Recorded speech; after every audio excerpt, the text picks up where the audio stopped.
ዘመድ አዝማድ ተሰብሰቧት በሉዝም ይውጣ ከአገር ይውጣ ብሩኬ ታከም ሕይወቱን ለማትረፍ ሌላ ድሉ የለም ሀገር ላይ መድኃኒት በፍጹም አላምንም ይውጣ ከአገር ይውጣ ብሩኬ ታከም ይተዳብል ብሩኬ ሲጎዳ ወንድሙንም አጣ በስንቱ ይጎዳ ለሱ ሲል የገባው የሁሉ ዕዳ ይተዳብል ብሩኬ ሲጎዳ ብሩኬ ሲጎዳ አቤልን ለማዳን የሄደበት መስመር መቆም ያቃተው ብሩኬ ሲቸገር ከጎኑ ቢቆም ቢረዳው ምን ነበር ከጎኑ ቢቆም ቢረዳው ምን ነበር ትላንት ሌላ ቀን ነው ዛሬ ሌላ ቀን አልቆረጠም ገና ሕይወት ተስፋን ስለተማመነ አምላክ ፈጣሪ ብሩኬ ድኖልን አምላክ ያሳየንን ብሩኬ ድኖልን አምላክ ያሳየንን ሰለቸኝ መናገር የልቤን አውጥቼው ሰለቸኝ መናገር የልቤን አውጥቼው ብሩኬ አየው ዘንዶውን ፈርቼ ወንድሜን እንዳላጣ እንዲሁ ሰግቼ ፈጣሪ ማሪልኝ ለኔ ወንድሞቼ ፈጣሪ ማሪልኝ ለኔ ወንድሞቼ ይከብዳል አምሮ የምሰማው ሁሉ የብሩክ ወዳጆች ጉደኞች የታሉ ትልቅ ጉዳት ደርሶ እንዴት ዝም አሉ እኛ ምናውቃቸው ወንድሞች በሙሉ ዘመድ አዝማድ ተሰብሰቧት በሉዝም ይውጣ ከአገር ይውጣ ብሩኬ ታከም ሕይወቱን ለማትረፍ ሌላ ድሉ የለም ሀገር ላይ መድኃኒት በፍጹም አላምንም ይውጣ ከአገር ይውጣ ብሩኬ ታከም ትላንት ሌላ ቀን ነው ዛሬ ሌላ ቀን አልቆረጠም ገና ሕይወት ተስፋን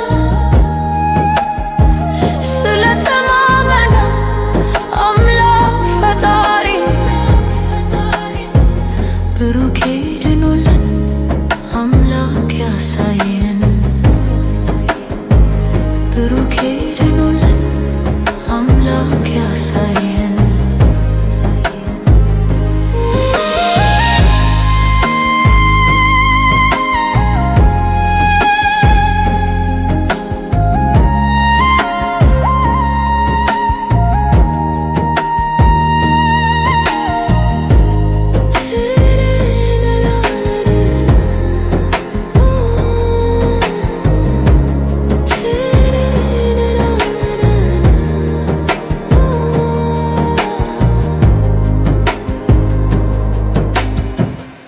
ሰላም ጤና ይስጥልኝ ውድ አድማጮቼ እህት ወንድሞቼ እንዴት ናችሁ? እኔ በጣም ደህና ነኝ። ያው በድጋሚ መጥቻለሁ። እንግዲህ ትላንትናም ከትላንት ወዲያም እንግዲህ በተከታታይ እያቀረብኩ ያለሁት ታውቃላችሁ በብሩኬ ጉዳይ ነው።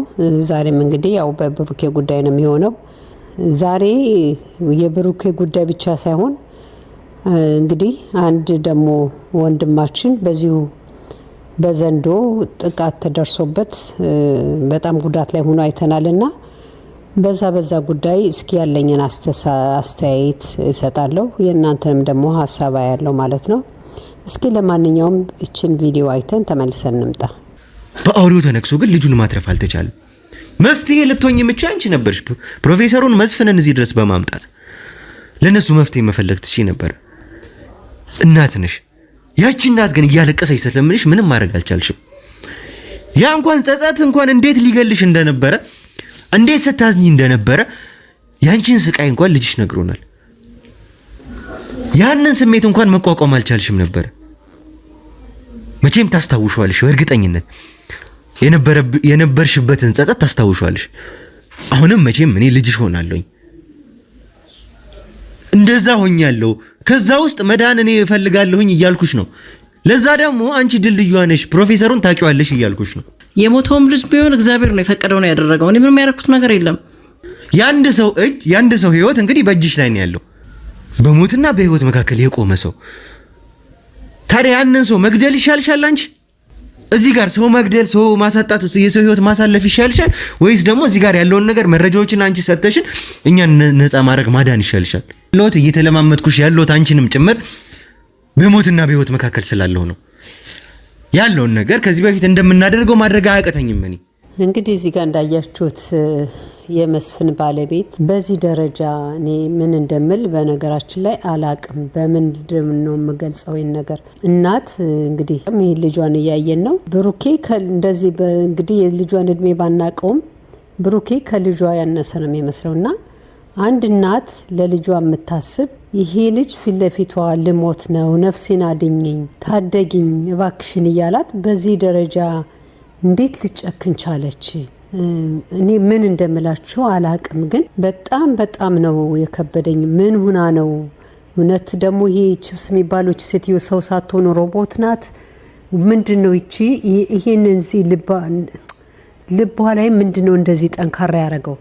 ገብቷቸዋል? አሁን ማንኛውም እናት እንግዲህ እናት የሆነ ሰው ያውቀዋል የልጅን ስሜት። ይሄ ልጅ በዚህ ደረጃ እኔም ልጅሽ ነኝ እያለ ሲጠይቃት ሲለምናት እስኪ እንደው ትንሽ ሰበር ያላለችው እንደው ትንሽ እንኳን ትንሽ እንደው ስቅቅም አላላት። የሚገርማችኋል በዚህ ደረጃ የሆነችበት ምክንያት ይኖራታል ብዬ ነው ያሰብኩት። ምናልባት ብሩኬም ተናግሯል እሱ ያ ቺፕሱ ተቀብሮባት ሊሆን ይችላል ብዬ አሰብኩኝ።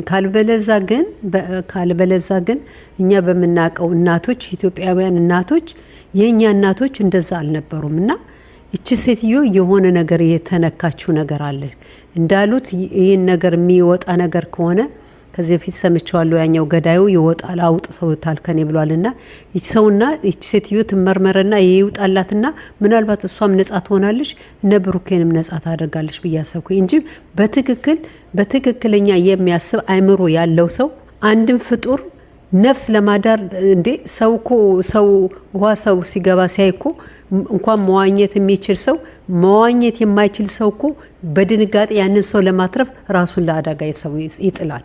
እቺ እዚህ ሰውዬ ችግሩን እያወቀች የእሷ ኑሮ እንዳለላት እያወቀች ልጇ እየተማጸናት ይሄ ደግሞ ልጅ እኔ ልሞት ነው፣ ኧረ በዛኛው ነፍስ ተጸጽተሻል፣ እኔ ነፍስ አትርፊ።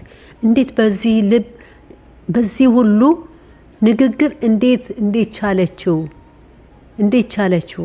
አድማጮቼ የሆነ ችግር አለባት ሴትዮዋ ራሷ። ያው እሷም ትረዳ የኛን ሰዎችን ትርዳ ብዬ ነው የማስበው። በትክክል የሚሰራ አይምሮ ያለው ሰው ግን ልቦና ያለው ሰው ግን ይህን ያደርጋል ብዬ ስለማላምን በትክክል የሆነችው ነገር አለ። ይሄ ፍራቻ ብቻ አይመስለኝም። ለፍራቻውንማ እኛ ከጎንሻለን እኛ እንደግፍሻለን ብለዋታል። ፍራቻውን አይደለም ይመስለኝ። ግን ደግሞ ሌላ ካልሆነ ደግሞ እኔ እንግዲህ ዛሬ ይሄ ሶስተኛው ወይም አራተኛ አስተያየት ነው የምለው። እናንተም እርግጠኛ ነኝ እንድትጽፉለትም እየጠየኳችሁ ነው። የሱም መድፌ ሰውን ደሙን አውጥቶ በዛ ወግቼሽ እኔም ስሞት አንቺም ትሞቻለሽ ማለት አለበት። በእንደዛ መሆን አለበት። አሁን እኮ እነሱ ለእውነት ደግሞ እነሱ በእነሱ አስተሳሰብ እንደሚያስቡት ሁሉን ሰው ጨርሰው የነሱ ሰው ብቻ ለነሱ የሚገዛ በነሱ ስም በነሱ አይምሮ የሚሄድ ለነሱ ሃይማኖት የሚገዛ ሰው ብቻ እንዲኖር ስለሚፈልጉ አገሩ ላይ ለዛ ነው እንግዲህ ሆስፒታል ገንብተው ችፕስ ሊተክሉልን የሆነው። ያ ከሆነ የዚች ሴትዮ አይምሮ የዚህ የልጃችን ወይም የወንድማችን መሞት ላይ ይሰማት ይችላል። ስሜቱን የምታውቀው እሷን መሞቷን ስታቅ ነውና ብዬ ስለማስብ ነው ይህን ነገር ያድርግ። እኔ በሱ ደም እየቀዳ ይችን ደም የኔን እሰጥሻለሁ አንቺም ትሞቻለሽ እኔን እሞታለሁ ማለት መቻል አለበት። ምናልባት እንደ ሰው የምታስብ ከሆነ ሞትም የምትፈራ ከሆነ ያ ያነቃታል ብዬ አስባለሁ። ግን ያም ደግሞ ላይ ያነቃት ይችላል። ምናልባት ሮቦት ከሆነች የአይምሮዋን ማታዘዝበት ነገር ከሆነ ማለት ነው። በጣም ከብዶኛል ይሄ ነገር። ምንድነው እንደዚህ ያደረጋት? እንዴት ብሎ ይሄ የዚህ የብሩክ አንጀቱን የማይሰብር ሰው እንዴት አይነት ያ ሰው ነው ብዬ ላስበው እችላለሁ። እንዴት ነው የሴንሳቸው እንዴት ነው የሄደው? እንዴት ብዬ ላስባቸው? እነዚህን ሰዎች በዚህ ደረጃ እንደዚህ ለሰው የማያስቡ ሰዎች እንዴት ሰው ናቸው ብዬ ልገንዘብ?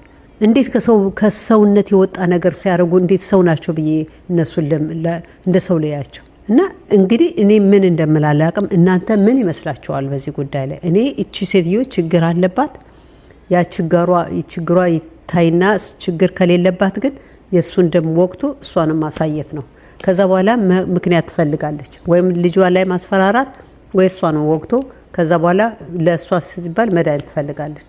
እያንዳንዳቸውን ይህን ነው የምለው። ያ ቀላቢውም እያረደ የሚሰጠውም ፋርማሲስቱም የእሱን ደም ወጋት አለባቸው ነው የምለው።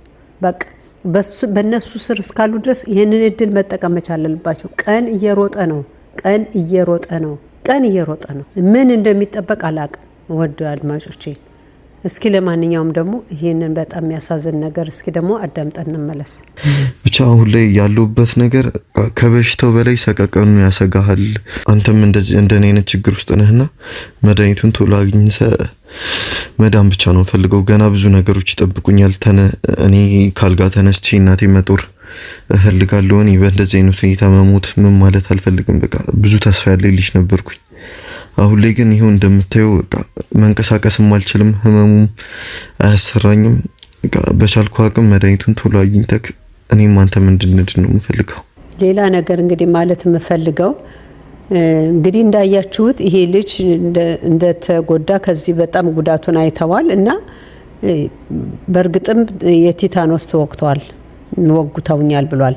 ከዛ ውጪ ግን ያው ሌላ ሕክምና ነገር አልተደረገለም፣ እቤቱ ነው ያለውና እኔ ግራ ገብቶኛል። በእርግጥ ምንም እነሱ ባያውቁ እንኳን እንግዲህ አንድ ሰው በዚህ ባልታወቀ ነገር ሲጎዳ ያው የፈርስት መጀመሪያ መደረግ ያለበትን ነገር አድርገዋል፣ ቲታኖስ መውጋታቸው። ግን እንዴት ነው ይሄ አንቲባዮቲክ ነገር አድርገው ለምንድነው ሆስፒታል ገብቶ በደንብ ያልታከመው የሚለው በቃ በጣም ረብሾኛል። እንዴት ነው ይሄ ነገር የለም ወይ ኢትዮጵያ ላይ የመንግስት ሆስፒታሎች እንደዚህ ጉዳት የደረሰበት ሊሆን ይችላል ተብሎ የተያዩ የበሽታ መከላከያ መድፊዎች ለምንድን ነው የማይወጋው? አይቪ ተደርጎ ለምንድን ነው ያ ልጅ እንደዛ ሕክምና ያላገኘው? አሁን ቤት ውስጥ ነው ያለውና እኔ በጣም ግራ ገባኝ። እንደዚህ ነው እንደ ኢትዮጵያ ላይ ሕክምና ብዬ አሰብኩኝ። እንደዚህ ከሆነ ብዙ ሰው ለመሞት እድሉ በጣም ሰፊ ነው ማለት ነው። አሁን እንደዚህ አይነት ነገሮች ሲሆን መደረግ ያለበት ነገር አለ። ይሄ ቲታኖስ አንደኛ ቢሆንም የተለያዩ መድፌዎች በአይቪ ድሪፕ እየተደረገ የተለያዩ የህመም መከላከያዎች በሽታ መከላከያዎች አንቲባዮቲክ መሰጠት አለበት። ለምን እነኚህኛው ባክቴሪያውን ያንን ማጥፋት መቻል አለበት። ካለበለዛ ግን እንደተናገሩ የተለያየ ቦታው ይሄድና ከዛ ደግሞ ኦርጋኖች ዋና ፖይንቶችን ሸት ያዳውን ያደርጋል። ከዛ በኋላ የሞት አደጋ ይፈጥራል። እና እንዴት ዝም ብለው ይለቃሉ? እኔ ግራ ገባኝ። እና ስለዚህ አሁን ምንድን ብዬ አሰብኩኝ፣ እንደው ይሄ የኔ አስተሳሰብ ነው። የምትሰሙኝ ከሆነ ይህንን ሀሳብ የምትቀበሉኝ ከሆነ እርግጠኛ ነኝ ደግሞ ብዙዎቻችሁ ትስማማላችሁ። ያው እያነበብኩ ነው እናንተንም እንትን እባካችሁ አሁን እነዚህ ሁለቱም ወንድማችን ብሩኬም ቢሆን ያው የሚከታተሉት የሱን ካሜራ ትላንትና የተናገርኩት ነው። ይሄንን እሱ የሚሯሯጥበትን እሱ ሲሞት እንቀበላለን የሚሉ ጓደኞቹ ያንን መቀበል መቻል አለባቸው። ብሩክ መስማት አለበት። አሁን ብሩክም ሆነ ይሄ ልጅ ወጣትም ልጅም ሆነ ወደ ውጭ ወጣው መታከም መቻል አለባቸው። ዛሬ ነገ ሳይባል ወንድሞቼ። አሁን እንግዲህ እኔ ብዙ ሰው የሚሄደው በቀላሉ ህንድ ሀገር ነው፣ ታይላንድ ነው። ወደዛ ጋር ሄደው መታከም መቻል አለባቸው። እባካችሁ ይህንን ነገር ተደራሽ አድርጉ። እኔ ሰው ቃል የገባልኝ አለ የነሱን ቁጥር የሚሰጠኝ። እኔ የነሱን ቁጥር እየጠበቅኩ ነው። ካገኘውን ቀጥታ ላናግራቸው። ምንድነው ማድረግ ያለባቸው? እንግዲህ ጎፈንድሚ መክፈት ነው ያለባቸው። ሰው ይረዳል። በእውነት ነው የምላቸው። እኔም በማቀው ሰው እንዲረዳቸው አደርጋለሁ። እናንተም ደግሞ እዛ ያላችሁ እያንዳንዳችሁ ይህን ነገር ሸር እናደርግላቸዋለን። ጎፈንድሚ ተከፍቶ ወዲያውኑ እነዚህ ሰዎች ሁለቱም ልጆች ወደ ውጭ ወጣው መታከም መቻል አለባቸው። ወይ ታይላንድ ወይ ህንድ ሀገር ሄደው በደም መታከም አለባቸው። ይሄ ነገር ከሞቱ ማልቀስ ምንም ጥቅም የለውም አድማጮቼ፣ ምንም ጥቅም የለውም። ይሄንን ልጅ ከምናጣው እንደ ተረባርበን የሚታከሙበት ነገር እንፍጠር። ስለዚህ ጎፈንድሚ መክፈት አለባቸው። ከዛ ሀገር ያለ ሰው ይሄንን ነገር ኦርጋናይዝ ማድረግ አለበት። ይሄ ቀላል ነገር ነው። ጎፈንድሚ መክፈት እርግጠኛ ነኝ ያውቁታል። ስለዚህ ከፍተው ልጆቹ መታከም መቻል አለባቸው፣ መውጣት መቻል አለባቸው። እባካችሁ ይሄን እንዲያደርጉ አድርጉ። ምንም ኢትዮጵያ ላይ አሁን ሕክምና የለም ማለት ነው። ይሄ ልጅ እኔ ብሩኬ ላይ ትንሽ እንትን ብዬ ነበር። ለምንድን ነው የማይሰማው? ለምንድን ነው ገብቶ ሰውየው ዶክተሩ ደም እንቀይራለን ምናምን ብሏል ምናምን ብዬ ነበር። ግን ምናልባት ያንን ነገር የማድረግ አቅሙ የላቸውም በሚለው ነው። አሁን ይሄ ልጅ ተኝቶ ቤቱ ስላየሁት ያ ማለት ኢትዮጵያ ላይ እንደዚህ ፋርደር እንትን አይሉም። ይሄ በደንብ ሕክምናውን ነገር በደንብ አያዩም፣ ትኩረት አይሰጡም ብዬ አሰብኩኝና በቃ ያላቸው እድል ምንድነው ለመትረፍ መውጣት መቻል አለባቸው። ወይ ህንድ ወይ ታይላንድ ምናምን ሰው እየታከመ እንደሆነ አውቃለሁ እየወጣ። እባካችሁ ዛሬ ነገ ሳይሉ እንደውም ለኔ ለብሩኬ ወጥቶ ቢታከም ነው የሚሻለኝ። ለምን እንደሆነ ታውቃላችሁ? እዛ ሀገር ያሉትን ዶክተሮች ነርሶችን ስለማላም ናቸው። ስለዚህ እንረዳዳለን። አሁን ደግሜ እናገራለሁ፣ እንረዳዳለን። ይሄንን ነገር ኢንፎርሜሽን ያገኝ ጎፈንድሚ ያድርጉና ይሄ እነዚህ ልጆች ይታከሙ። ብሩኬን ብቻ አይደለም ያም ወንድማችን ነው እዛ አልጋ ላይ የወደቀው። ሁለቱም መታከም አለባቸው። ስለዚህ ይሄንን ነገር ያው ብሩኬ ይሄንን ነገር ይቀበልና ያድርገው፣ ህይወቱን ያትርፍ፣ የዚህንም ልጅ ህይወት ያትርፍ። እባካችሁ ምንድነው ብሩኬ መስማት አለበት። በቃ እነዚህ ጓደኞቹ መስማት አለባቸው። እኔ ትናንትና እንደተናገርኩት ነው፣ ጀግና ማለት ራሱን ህይወትን ማትረፍ ማጭመር ነው። እኔ የሚሞት ሰው ጀግና ነው ብዬ አልልም። እኔ እውነቴን ነው የምነግራችሁ። ህይወትን ማትረፍ ጀግንነት ነው። ስለዚህ ህይወቱን ማትረፍ አለበት። ይህንን ነገር እንድትነግሩልኝ እፈልጋለሁ። አሁንም ደግሜ እላቸዋለሁ፣ እባካችሁ ወጥተው ይታከሙ። እባካችሁ ኋላ እኔ ብሩኬ ሞተ ወይም ያ ልጅ ሞተ ብሎ አንድ ሰው እንዲያወራ አልፈልግም። በቃ እያለው ተረባርቦ ይሄን የምለው ምንድነው በተለይ የነሱ ግሩፕ እኔ አቤልም በሉት ልዑልም በሉት ብሩክ ሞተ ተብሎ አንድ ሰው እንዲያዘን አልፈልግም። ከሞተ በኋላ እያለን መርዳት ነው ያለባቸው። ብያለው ትላንትና የራሳቸውን ቻናል ሸዳውን አድርገው እሱ ቻናል ላይ መግባት አለባቸው። ይሄ የህይወት ጉዳይ ነው። ከእንትኑን ይቀሙት። እሱ ከነሱ ሁሉ ያመልጣል እንዴ? አቤል ብሎ አይደል እንዴ? ተመልከቱ፣ ትዝ ይላችኋል። መኪናውን እንኳን ንዳው እኔ እንደው ከጆሮ ላይ ይቃጭላል ድምጹ። አቤል ለመድረስ መኪናው ንዳው። እኔ እንደውም እየፈራው ነበር አክሲደንት እንዳይፈጥሩ እያልኩኝ። ንዳው ፍጥረቱ ለመድረስ ለሱ ደግሞ ደርሶለታል። አሁን ታዲያ የት አለ? እኔ ከኋላ ይረዳል ምናምን እንዳትሉ ይባካችሁ። እሱን አይደል የምንፈልገው፣ ይቀበለው የሱን እንትና እሱ ይስራ። የሱን ቻናል ይቀበልና ይስራ። ወንድሙን ያስተኛው፣ ወንድሙን ከሐኪም ቤት ይውሰደው፣ መውጫ መንገድ ይፍጠሩለት። ሰምቻለሁ የሱ ግሩፕ የተጎዳ ጊዜ ውጭ ሰደሃለሁ። አሁን የብሩኬ መሄጃው ጊዜ ነው። እንደውም በጣም ዘግይቷል። እሱን ነው መስደድ ያለበት። እኔ በጣም ተቀይም ያለው እውነቴን ነው የምነግራችሁ። የነሱን ቻናል እያየሁ አይደለም። በቃ ምንም ፍላጎት የለኝም። እያየሁ አይደለም። ለምን እዚህ ጋር ህይወት ነው። ቀን የተቀጠረ አመት 2 አመት አልተባለም እኮ 10 ቀን የተባለው። እንደዚህ የተባለ ሌላ በምን አይምሮዬ ሌላ አገናዝባለሁ? እኔ የራሴን ህይወት እንኳን እየረሳሁት ነው። እዚህ እንኳን እነሱ እዛ በስራ አብረው እንትን የሚያሉት የሚሰሩት እንትን የሚሉት በተለይ አቤል እንደዛ ሆኖ እንደዛ ነፍሱን አጥፍቶ እንግዲህ ሁላችሁም የምትከታተሉት ነገር ነው። እንግዲህ ብሩክን ያወቅነው በቅርብ ጊዜ ነበር። የምናውቀው በዱካሾ ዘሌን ነበር። ጉድ ያስባለ ልጅ ነው የሆነ በጥቂት ጊዜ ጉድ ያስባለ ልጅ የሚያሳዝን። ይኸው ተመልከቱ። አሁን አይኑ ስብር ብሏል። እኔ አይኑን እንኳን ማየት አልችልም። አይኑ ተሰብሯል። እና ምንድነው የሚያስቡት? እኔ ከኋላ ይረዳሉ እንዲሉ አልፈልግም። ካምቱናቸውን ተቀብሉት የሱን ይቀበሉና እነሱ ይስሩ፣ እሱን በሚሰዱበት ይሰዳዱት። እድሉን ይይ ይሄ ልጅ በደም ታክሞ እድሉን ይይ። እንዳልኳችሁ ይሄ ፕላዝማ ኤክስቼንጅ ደም መቀያየር አንቲባዮቲክ ምናምን ህይወቱን ያተርፍለታል። ከፈጣሪ በታች ህይወቱን ያተርፋል። ዝም ማለት ግን ጸበል ምናምን እሱ ነገር አያተርፈውም። እውነቱን ነው የምነግራችሁ። እምነቱ እንዳለ ሆኖ ለዚህ ግን አይሆንም። ከዳነ በኋላ ምናልባት መንፈስ ምናምን ስላለው ጸበሉ እምነቱ ከዛ በኋላ ነው። ይሄ ግን ባክቴሪያ መውጣት አለበት። ይሄንን ነው ሰው ማወቅ ያለበት። ይሄንን ነው መረዳት ያለበት። እኔ ሆፕፉሊ ይሄ እንትኑ አሁን እንግዲህ ፈጣሪ ፍቃዱ ሆኖ ይሄ የተገኘው መድኃኒት የሱ ነው ተብሎ እሱን የሚወጋ ይሆን። ካልሆነ ግን ዛሬ ነገር ሳይሉ ቢወጡ ይሻላል። ይሄ ነው ቃሌ ውድ አድማጮቼ። ለማንኛውም የነገን ደግሞ ተስፋለኝ የሆነ ነገር ይመጣል ብዬ ተስፋለኝ። መቼም በፈጣሪ አልቆርጥም። የዚህ ሁሉ ጸሎት የዚህ ሁሉ ህዝብ ልመና ለቅሶ መቼም ፈጣሪ አይጥለውም ብዬ ያንን በማሰብ ለነገ ደግሞ ተስፋለኝ። ሌላ ነገር ጥሩ ነገር እንሰማለን ብዬ ተስፋለኝ።